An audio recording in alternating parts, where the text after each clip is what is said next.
Good morning, good afternoon, and good evening guys. Nandito naman tayo sa ating new vlog. So ngayon, magluluto tayo ng chicken fricassee.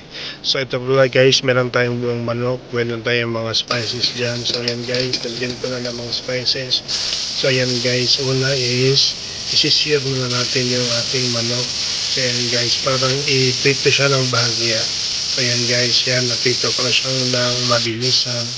So ayan, gigisa ko na yung ating sibuyas. Igisa din natin yung ating mushrooms.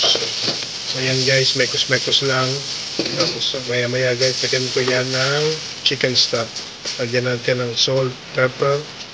Meron din tayo yung marination, oregano spice. So ayan guys, lagyan natin ng cream. Lagyan natin ng salt, pepper, paprika powder. So ayan guys, mekos-mekos maya-maya, ilalagyan natin yung ating nasir na manok.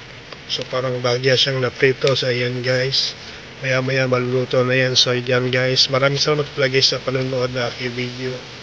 So ayan guys, mekos-mekos na natin. So masarap to guys. So lagyan din natin ng cheese, kung meron kayong feta cheese, kung anong cheese kayo dyan. So ayan guys, lagyan natin ng parmesan cheese para mas bilang. So ayan guys, natapos na nating mini vlog. So ayan guys, napaka juicy, simple, fast and easy cooking.